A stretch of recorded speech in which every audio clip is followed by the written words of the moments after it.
Bible in a Year Live, Chronological Project, Week 22, Day 8, The Message. During Jehoram's reign, Edom revolted from Judah's rule and set up their own king. Jehoram responded by setting out with his officers and chariots. Edom surrounded him, but in the middle of the night, he and his charioteers broke through the lines and hit Edom hard. Edom continues to revolt against Judah right up to the present. Even little Libnah revolted at that time. The evidence accumulated. Since Jehoram had abandoned God, the God of his ancestors, God was abandoning him. He even went so far as to build pagan sacred shrines in the mountains of Judah. He brazenly led Jerusalem away from God, seducing the whole country. One day, he got a letter from Elijah the prophet. It read, "From God, the God of your ancestors David, a message. Because you have not kept the ways of Jehoshaphat your father and Asa your grandfather, kings of Judah, but have taken up with the ways of the kings of Israel in the north, leading Judah and Jerusalem away from God, going step by step down the apostate path of Ahab and his crew, why you even killed your own brothers, all of them better men than you. God is going to afflict your people, your wives, your sons, and everything you have with a terrible plague, and you are going to come down with a terrible disease of the colon, painful, humiliating." The trouble started with an invasion. God incited the Philistines and the Arabs who lived near the Ethiopians to attack Jehoram. They came to the borders of Judah, forced their way in, and plundered the place, robbing the royal palace of everything in it, including his wives and sons. One son, his youngest, Ahaziah, was left behind. The terrible and fatal disease in his colon followed. After about 2 years, he was totally incontinent and died writhing in pain. His people didn't honor him by lighting a great bonfire, as was customary with his ancestry. He was 32 years old when he became king and reigned for 8 years in Jerusalem. There were no tears shed when he died. It was good riddance, and they buried him in the city of David, but not in the royal cemetery. The rest of the life and times of Jehoram, the record of his rule, is written in the Chronicles of the kings of Judah. Jehoram died and was buried in the family grave in the city of David. His son Ahaziah succeeded him as king. Ahaziah of Judah. In the 12th year of the reign of Joram, son of Ahab, king of Israel, Ahaziah, son of Jehoram, king of Judah, began his reign. Ahaziah was 22 years old when he became king. He ruled only a year in Jerusalem. His mother was Athaliah, granddaughter of Omri, king of Israel. He lived and ruled just like the Ahab family had done, continuing the same evil in God's sight line of sin, related by both marriage and sin to the Ahab clan. He joined Joram, son of Ahab, king of Israel, in a war against Hazael, king of Aram, at Ramoth Gilead.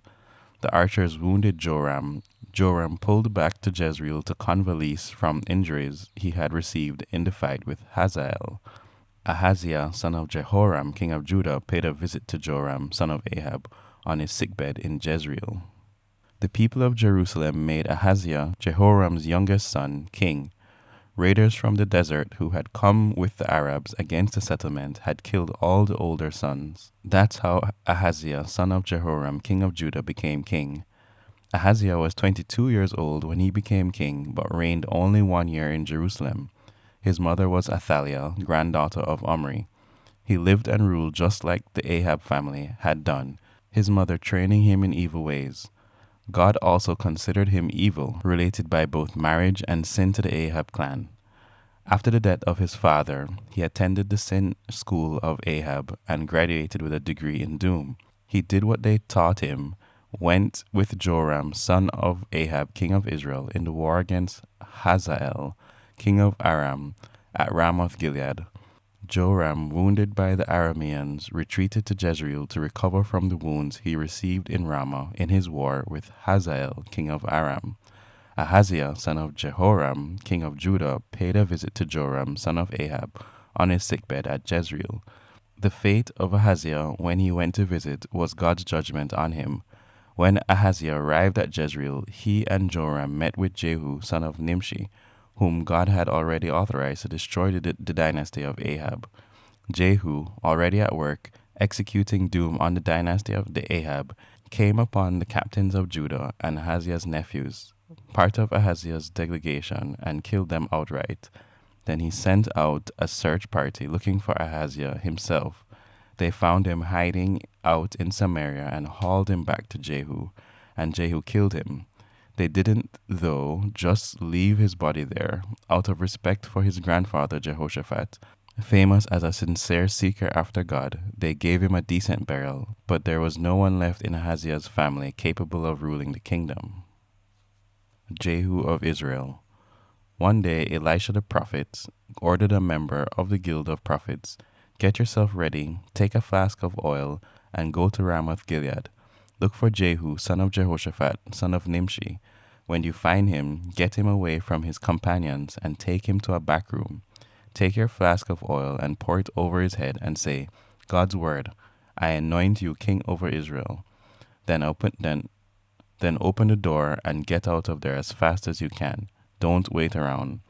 The young prophet went to Ramoth Gilead. On arrival, he found the army officers all sitting around. He said, "I have a matter of business with you, officer." Jehu said, "Which one of us?" "With you, officer." He got up and went inside the building.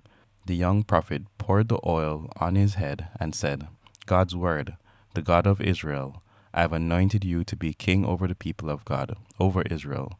Your assignment is to attack the regime of Ahab, your master. I am avenging the massacre of my servants, the prophets. Yes, the Jezebel massacre of all the prophets of God. The entire line of Ahab is doomed. I am wiping out the entire bunch of that sad lot. I'll see to it that the family of Ahab experiences the same fate as the family of Jeroboam, son of Nebat, and the family of Baasha, son of Ahijah. As for Jezebel, the dogs will eat her a carcass in the open fields of Jezreel. No burial for her." Then he opened the door and made a run for it. Jehu went back out to his master's officers. They asked, "Is everything all right? What did that crazy fool want with you?" He said, "You know that kind of man, all talk." "That's a lie," they said. "Tell us what's going on." He said, "He told me this and this and this. In effect, God's word, I anoint you king of Israel." They sprang into action. Each man grabbed his robe. They piled them at the top of the steps for a makeshift throne. Then they blew the trumpet and declared, "Jehu is king." That ignited the conspiracy of Jehu, son of Jehoshaphat, son of Nimshi, against Joram. Meanwhile, Joram and the entire army were defending Ramoth Gilead against Hazael, king of Aram, except that Joram had pulled back to Jezreel to convalesce from the injuries he got from the Arameans in the battle with Hazael, king of Aram. Jehu said, "If you really want me as king, don't let anyone sneak out of the city and blab the news in Jezreel." Then Jehu mounted a chariot and rode to Jezreel, where Joram was in bed, resting. King Ahaziah of Judah had come down to visit Joram. A sentry standing duty on the watchtower in Jezreel saw the company of Jehu arrive. He said, "I see a band of men."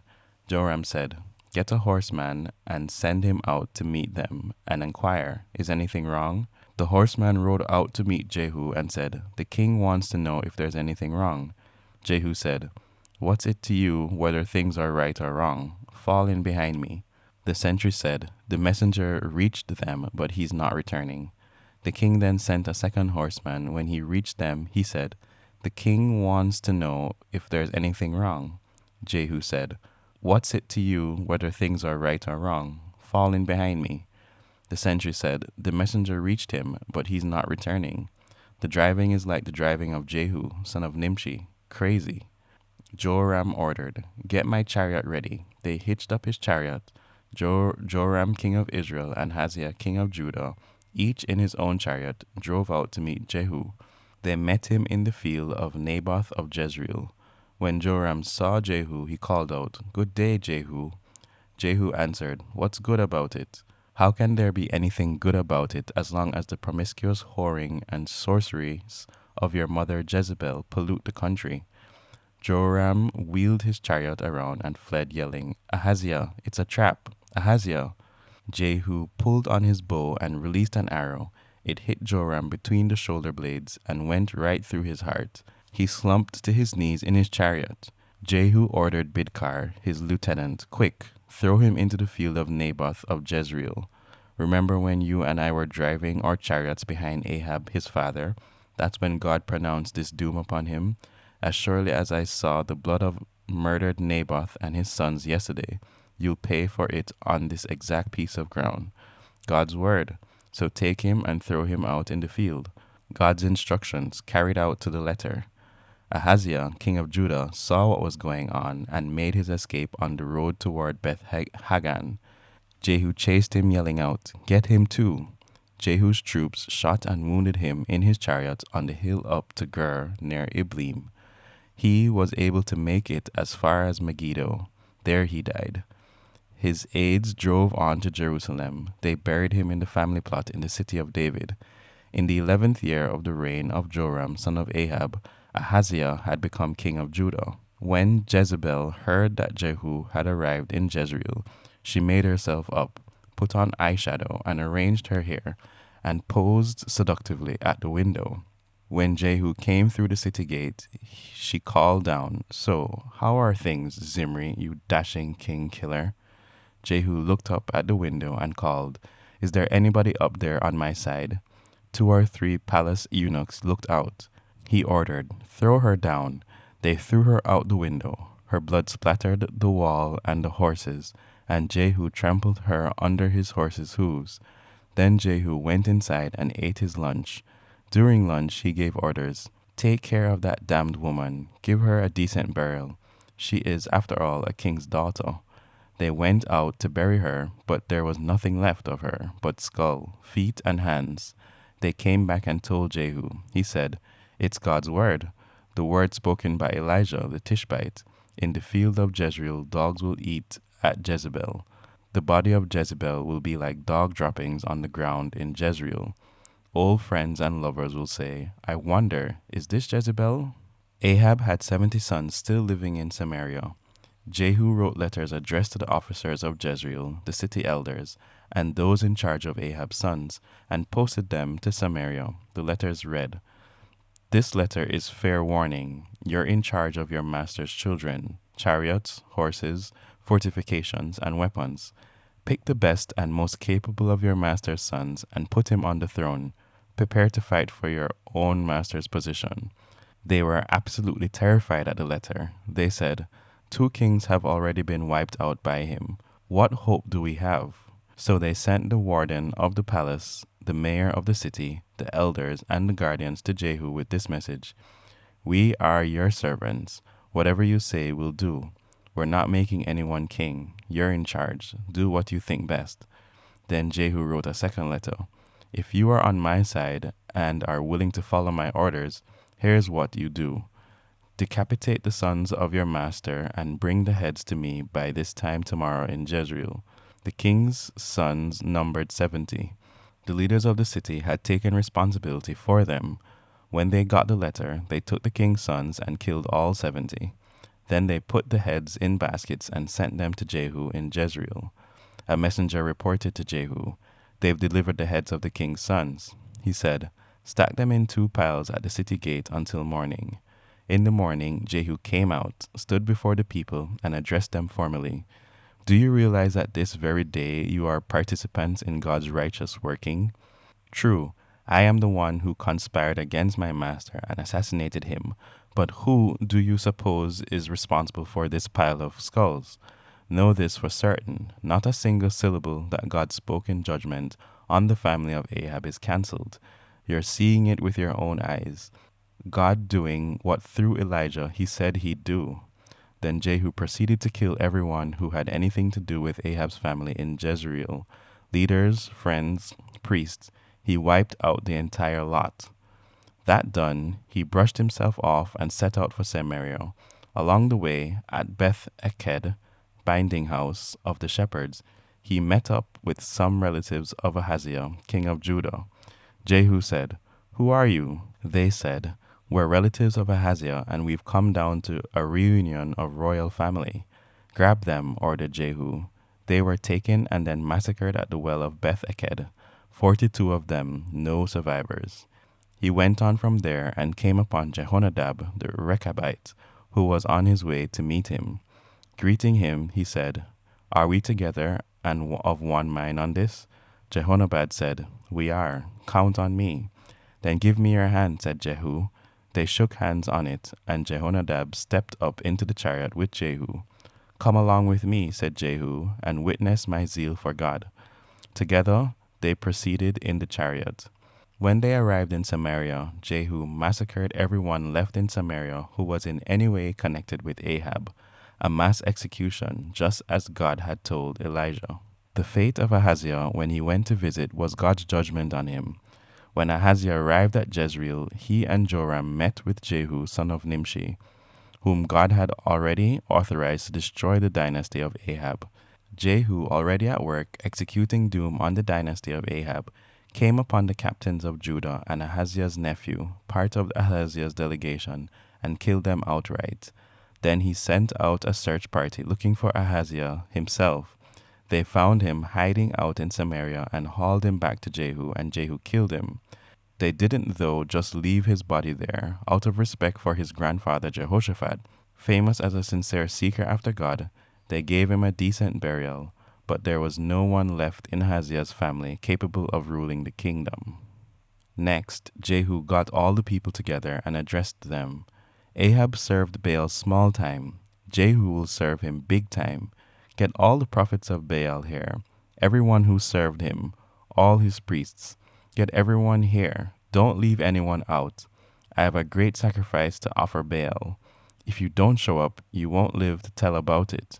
Jehu was lying, of course. He planned to destroy all the worshippers of Baal. Jehu ordered, "Make preparation for a holy convocation for Baal." They did and posted the date. Jehu then summoned everyone in Israel. They came in droves, every worshipper of Baal in the country. Nobody stayed home. They came and packed the temple of Baal to capacity. Jehu directed the keeper of the wardrobe, "Get robes for all the servants of Baal." He brought out their robes. Jehu and Jehonadab the Rechabite now entered the temple of Baal and said, "Double check and make sure that there are no worshippers of God in here. Only Baal worshippers are allowed." Then they launched the worship, making the sacrifices and burnt offerings. Meanwhile, Jehu had stationed 80 men outside with orders. "Don't let a single person escape. If you do, it's your life for his life." When Jehu had finished with the sacrificial solemnities, he signaled to the officers and guards, "Enter and kill, no survivors." And the bloody slaughter began. The officers and guards threw the corpses outside and cleared the way to enter the inner shrine of Baal. They hauled out the sacred phallic stone from the temple of Baal and pulverized it. They smashed the Baal altars and tore down the Baal temple. It's been a public toilet ever since. And that's the story of Jehu's wasting of Baal in Israel. But for all that, Jehu didn't turn back from the sins of Jeroboam son of Nebat, the sins that had dragged Israel into a life of sin. The golden calves in Bethel and Dan stayed. God commanded Jehu, "You did well to do what I saw was best. You did what I ordered against the family of Ahab. As reward, your sons will occupy the throne for Israel for 4 generations." Even then, though, Jehu wasn't careful to walk in God's ways and honor the God of Israel from an undivided heart. He didn't turn back from the sins of Jeroboam son of Nebat, who led Israel into a life of sin.